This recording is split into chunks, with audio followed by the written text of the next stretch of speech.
शरीफ family के हवाले से या इस हवाले से कोई जो रिमार्क्स वगैरह होते थे, वो उससे एक बुनियादी तौर के ऊपर एक पर्सनल ऐसे ग्रज का फ़ील होता था। ऐसे लगता था कि कोई शायद इनकी कोई पुरानी आपस में जो है वो ग्रज है, जो कि हमेशा से ये मिटाने के हवाले से। तो इस हवाले से मैंने कुछ जो इनके साबका रिटायर्ड जो जजेस कोलीग्स थे, उनसे पूछने की कोशिश की कि क्या कोई इस तरह की वजूहात वगैरह हैं। कुछ और जो है वो ज़राए से भी पूछने की कोशिश की, तो फिर जो चीज़ सामने आई, एक तो ये कि ये रिपोर्टेड है कि जो इनके घर के सामने बैरिकेड्स थे, शरीफ फैमिली के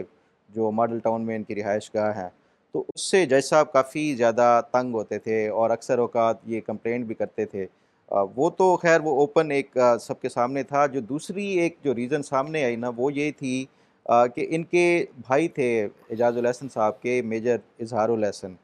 वो कोई पाकिस्तान स्टील मेल्टर्स एसोसिएशन के सेक्रेटरी थे 90s में, और उस जो एसोसिएशन थी उसकी रिकमेंडेशन के ऊपर ये इत्तफ़ाक फाउंड्री में जो नवाज़ शरीफ के दूसरे भाई थे जो फ़ौत हो गए हैं, उन्होंने इनको जॉब, अब्बास शरीफ अब्बास गालिबा। शरीफ गालिबन, हुँ। उन्होंने इनको जो है वो जॉब पे रखा था और बतौर हेड हेड ऑफ़ मार्केटिंग के रखा था इज़हारुल एहसन साहब को। तो ये काफ़ी अर्सा वहाँ पे कुछ जॉब करते रहे। उसके बाद जब ये शायद इनके आपस में कुछ जो बँटवारा हुआ था शरीफ फैमिली का, और ये जो इत्तफ़ाक फाउंड्री थी वो हुसैन नवाज़ ने टेक ओवर करके जब वो आए, तो उन्होंने सारे जितने भी जो हेड्स थे, जो मुख्तलिफ़ उनके डिपार्टमेंट्स के, उनकी एवैल्यूएशन, परफ़ॉर्मेंस एवैल्यूएशन करा के, और ये देखा कि कौन-कौन अच्छा परफ़ॉर्म कर रहा है ताकि उनको कंटिन्यू कराया जाए, और जो अच्छा परफ़ॉर्म नहीं कर रहा तो उनको जो है वो फ़ायर कर दिया जाए, फ़ारिग कर दिया जाए नौकरी से। तो इज़हारुल एहसन साहब की जो परफ़ॉर्मेंस थी, वो उस टाइम बिलो एवरेज थी। तो उस बुनियाद के ऊपर हुसैन नवाज़ ने इनको इज़हारुल एहसन को फ़ारिग कर दिया अपनी जो मुलाज़मत थी या नौकरी थी उससे। तो ख़ैर ये चीज़ आई गई हो गई, और उसके बाद जो वो बैरिकेड्स वाला इशू है, वो तो आपको पता है 2008 में ये शायद शरीफ फैमिली इक़्तिदार में आई थी पंजाब में, और वो जो मॉडल टाउन वाला था वो तकरीबन नो गो एरिया बन चुका था। उससे सिर्फ यही नहीं कि जस्टिस एजाज़ुल एहसन, बाकी जो उस गली के रहने वाले लोग थे वो भी बहुत ज़्यादा तंग थे, और जस्टिस एजाज़ुल एहसन ने इस हवाले से काफ़ी जो है वो कंप्लेंट्स वगैरह करके जब ये इमरान खान की गवर्नमेंट आई और शरीफ्स की जो हुकूमत ख़त्म हुई, तो वो बैरिकेड्स जस्टिस एजाज़ुल एहसन ने हटवा दिए थे। लेकिन वो हटवाने के बाद वो खुद उन्होंने अपनी रिहाइशगाह के सामने वो रखवा के फिर जो है लोगों को उसी तरह वो भी तंग करते रहे।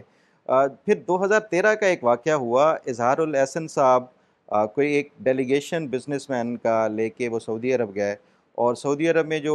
शरीफ फैमिली ने वहाँ पे कोई स्टील मिल लगाई हुई थी, वहाँ पे उन्होंने विज़िट किया, और फिर उसके बाद वो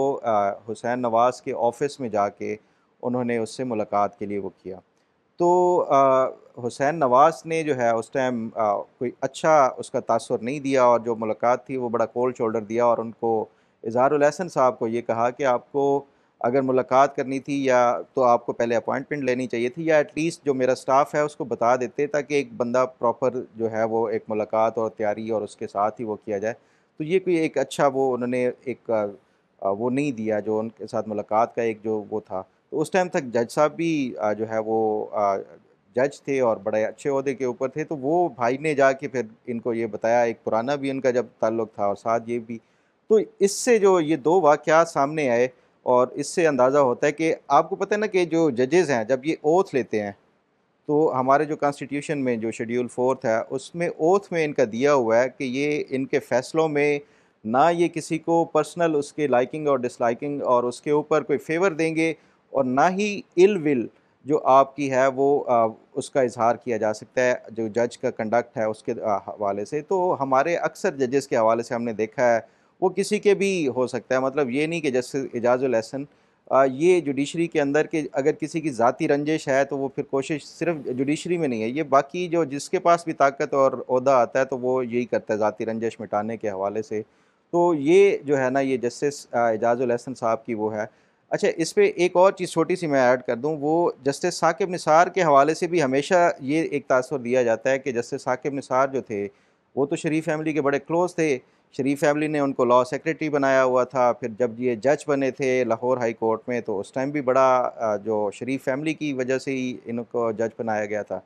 फिर वो अचानक कैसे वो खिलाफ़ हो गए। तो उसका शायद आपको कहानी का पता हो कि जब ये 98 में समरी भेजी गई थी एडिशनल जज के बाद इनको परमानेंट जज लगाना था लाहौर हाई कोर्ट का, तो खोसा साहब जो थे, आसिफ सईद खोसा और ये इकट्ठे वो हुए। लेकिन जो जस्टिस साकिब निसार थे वो सीनियर थे एज वाइज इनसे, इसलिए वो जब सुप्रीम कोर्ट में जब, क्योंकि ये हमेशा हमारी जुडिशरी में, इसीलिए मैं कहता हूँ कि जो टर्म जो है सर्टेनिटी वाला, टेन्योर सर्टेनिटी वाला, वो एक अच्छा एक वो रिवायत नहीं थी कि ये पहले से तयन हो जाता है जब जज भर्ती होता है कि ये फ़लाँ साल हाई कोर्ट से सुप्रीम कोर्ट ले जाएंगे, फिर ये चीफ़ जस्टिस जो है फ़लाँ साल में बनेगा, तो ये पूरी एक प्लानिंग के ज़रिए होता है। तो उस टाइम जब ये इन दोनों को भर्ती किया गया था, ये साकिब निसार और जस्टिस आसिफ सईद खोसा को, तो जब ये नेक्स्ट ईयर इनकी समरी भेजी गई, उस टाइम सदर रफ़ीक तारड़ साहब थे। उन्होंने जो साकिब निसार साहब थे उनकी समरी को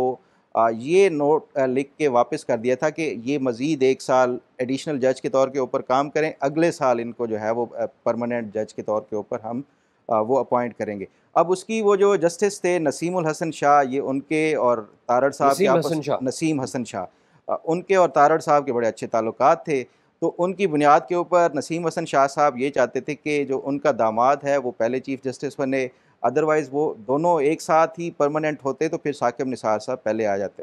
तो ख़ैर वो साकिब निसार साहब की जो टर्म थी, नसीम हसन शाह साहब वैसे बाय द वे फोत हो चुके हैं। फ़ौत हो चुके हाँ हैं। जी। हाँ जी। तो वो जो टर्म थी ना जो साकिब निसार साहब की, उस टाइम वो मारी गई थी। फिर हुआ ये कि 1999 में जब कू आया परवेज़ मुशर्रफ का, तो साकिब निसार साहब ने पीसीओ का हलफ़ लेके, तो वो जो परमानेंट जज वाला वो था, फिर उसकी जो एज और उसकी वजह से ये जो है वो दोबारा से साकिब निसार साहब सीनियर हो गए, इसलिए सुप्रीम कोर्ट में आके वो पहले फिर खोसा साहब से पहले चीफ़ जस्टिस बने थे। लेकिन वो जो 98 में जो इनकी समरी और 1 साल उनको पीछे वो किया गया था, तो उसकी बुनियाद के ऊपर इनकी वो शरीफ फैमिली और जो तारड़ साहब थे उनके साथ एक ग्रज था जिसकी वजह से ये हुआ।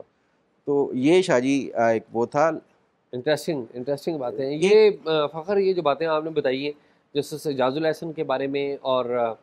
जस्टिस साकिब निसार के बारे में, हुँ, ये अदालत में हमेशा ही सियासत होती रही है, हुँ, माजी में भी थी और अभी भी है। हुँ,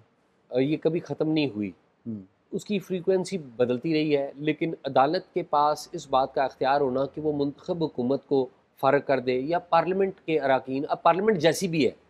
अब या तो है कि हमारे पास कोई ऐसी पावर हो कि हम पार्लियामेंट बड़ी एक ट्रांसपेरेंट इलेक्शन हो, प्री पोल रिगिंग ना हो, और फिर पार्लियामेंट एक लेके आए बड़े अच्छे सोचे लोगों की। तो जो अवेलेबल चीज़ों में हम बात कर रहे हैं कि इलेक्शन जो 2024 के हुए हैं, ये मुझे भी पता है, आपको भी पता है, हुँ, और इससे पहले 2018 के जो इलेक्शन हुए हैं वो भी हमें पता है। हुँ, तो पार्लियामेंट के पास इस बात का अख्तियार है कि वो आइन साज़ी कर सकती है, कानून साज़ी कर सकती है, लेकिन जजेस के पास ये अख्तियार जो है ना कि पार्लियामेंट को घर भेज दें हुँ, या प्राइम मिनिस्टर को घर भेज दें, हुँ, ये बहरहाल में ये किसी सूरत भी नहीं था। ये इस हवाले से तो तरमीम ठीक है, लेकिन आपको पता है कि जो पॉलिसी साज हैं उनको मंसूर अली शाह भी अच्छे नहीं लगते थे, हुँ, और अनफॉर्चुनेटली, वैसे बाय द वे, अदालत में जो 99 की जो कहानी आपने बयान की है ना कि 99 का कैसे हुआ,